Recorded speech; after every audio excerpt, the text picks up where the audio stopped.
இட்லி செஞ்சுக்கிறேன். இட்லிக்கு வடைக்கறி செய்ய போகிறோம். இது வாங்க எப்படி செய்கிறோம் பாருங்கள். இந்த வீடியோ பார்க்கறதுக்கு முன்னாடி லைக் பண்ணுங்கள், கமெண்ட் பண்ணுங்கள், சப்ஸ்கிரைப் பண்ணுங்கள். இது வந்து நைட்டே ஊற வச்சேன். கடலைப்பருப்பும் துவரப்பருப்பு ரெண்டும் சேர்த்து ஊற வச்சுக்கிறேன். அதுக்கு முன்னாடி வந்து கொஞ்சம் பூண்டு வந்து எதுக்குன்னா கடலைப்பருப்பு கேஸ் ப்ராப்ளத்துக்கு கொஞ்சம் பூண்டு, காஞ்ச மிளகா ஒரு 4 காஞ்ச மிளகா நல்லா இப்படி பண்ணிட்டு போடுவேன். கொஞ்சோண்டு வந்து சோம்பு கொஞ்சம் சோம்பு, இது கூட பருப்பு தகுந்த மாதிரி கொஞ்சம் உப்பு, நல்லா தண்ணி நல்லா நிறுத்தி கடாய் கொஞ்சம் ஹீட் பண்ணிக்கலாம். இப்போ இதாச்சும் நம்ம சும்மா நொய்யாக அரைச்சிக்கணும், ரொம்ப மெசிந்து இருக்கக்கூடாது. இந்த மாதிரி இருக்குதுல்ல, இந்த மாதிரி இருக்கும்போது கொஞ்சம் எடுத்துடலாம்.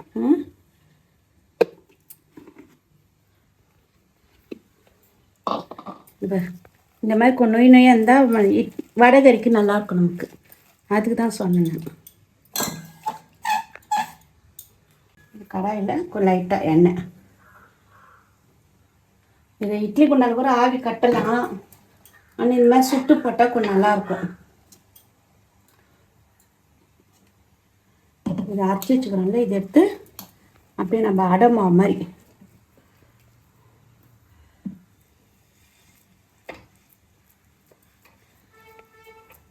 இந்த மாதிரி தட்டிட்டோம்னா இதை அப்படியே எடுத்து நம்ம போட்டுக்கலாம்.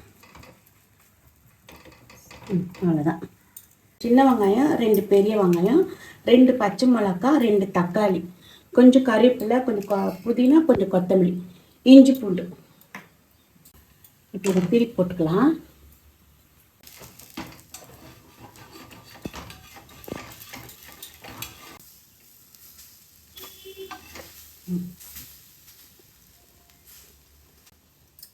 கொஞ்சம் லைட்டாக எண்ணெய்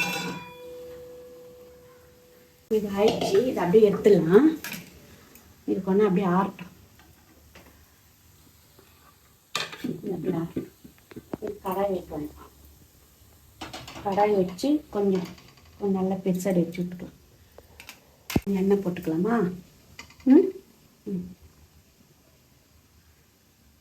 எண்ணெய் ஹீட் ஆகட்டும். இப்போ இது தாளிக்கிறதுக்கு கொஞ்சமாக சோம்பு, ஏற்கனவே நம்ம அதில் சோம்பு கொஞ்சம் போட்டுக்கிறோம். சும்மா கொஞ்சம் 1/4 கரண்டி சோம்பு போடலாம். அதுக்கப்புறம் எடுத்து வச்சுக்கிறோம்ல பிரிஞ்சி பொருள், இதை போட்டுக்கலாம். இது வந்து ஒரு கடையில் வாங்கிட்டு வந்து கொடுத்தாரு எனக்கு வடைக்கறி. அந்த இடத்துல வந்து நல்ல டேஸ்ட்டாக இருந்தது. சரி எப்படி செஞ்சாங்க பார்த்தா, அங்கே தெரிஞ்சவங்க ஒருத்தர் சொன்னாங்க இந்த மாதிரி தான் செய்யணும்னு. அதனால தான் பார்த்து நம்மளும் செய்கிறோம். இதே மாதிரி நீங்கள் செஞ்சு பாருங்கள், உங்களுக்கும் நல்லாயிருக்கும். இந்த மாதிரி செஞ்சோம்னா சப்பாத்திக்கு, தோசைக்கு, இட்லிக்கெல்லாம் நல்லாயிருக்கும். இடியாப்பக்கூட சூப்பராக இருக்கும் வடைக்கறி. இப்போ பொரிஞ்சிச்சு. இந்த டைமில் இந்த வெங்காயமும் கறிவேப்பிலையும் சேர்த்து போட்டுடலாம்.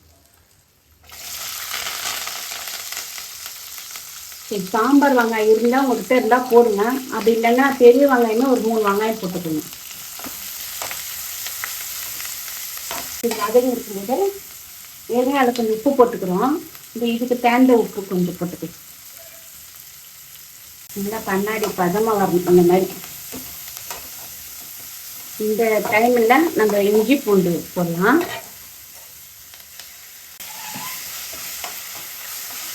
நல்லா ஒரு 2 வாட்டுக்கு வதக்கிட்டு பச்சை மிளகாய் வச்சுக்கோங்கல்ல, அதுவும் போட்டுருவோம். தக்காளி,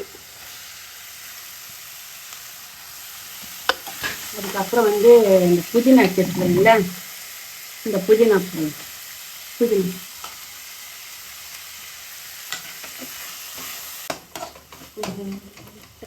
லைட்டாக மஞ்சத்தூள் கொஞ்சம் போட்டுக்கோங்க.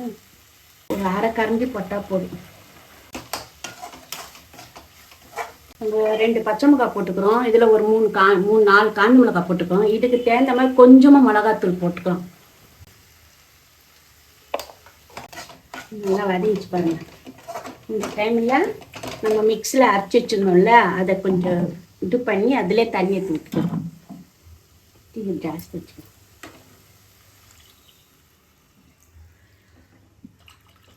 இது இப்போ நல்லா கொதிக்கட்டும். கொதிச்ச பிறகு அது புட்டு பண்ணிடலாம்.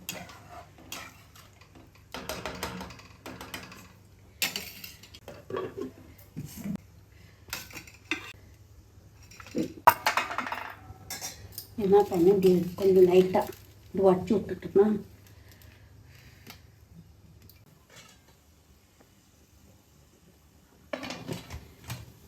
அஞ்சு நிமிஷம் ஆயிடுச்சு. இப்போ எடுக்கலாமா?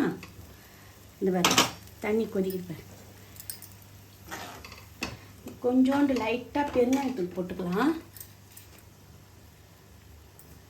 ஏன்னா கடலை பருப்புனால தான் பூண்டும் பெருங்காயெல்லாம் சேர்க்குறோம். ஏன்னா உடம்புக்கு நமக்கு கேஸ் ப்ராப்ளம் வராமல் இருக்கிறதுக்காக.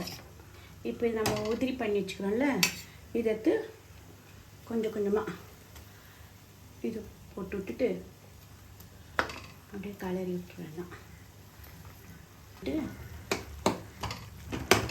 கொஞ்சம் லைட்டாக ஸ்லோவாக வச்சு விட்டுருங்க. அந்த கட்டியெல்லாம் அந்த இதுலேயே உங்களுக்கு கரைஞ்சிடும். உங்களுக்கு அப்படியே உங்களுக்கு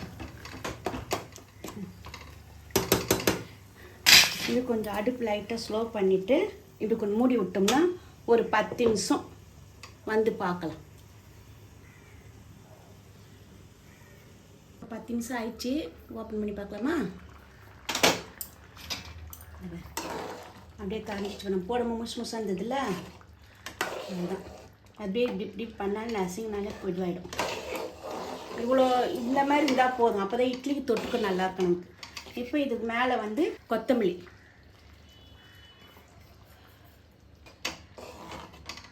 இறக்கலாமா? இறக்கிறேன். ஆஃப் பண்ணிடலாம். போதும். இப்போ இட்லி போடுறேன் பாருங்கள். இதே மாதிரி உங்கள் வீட்லேயே நீங்கள் செஞ்சு பார்த்து எனக்கு லைக் பண்ணுங்கள்.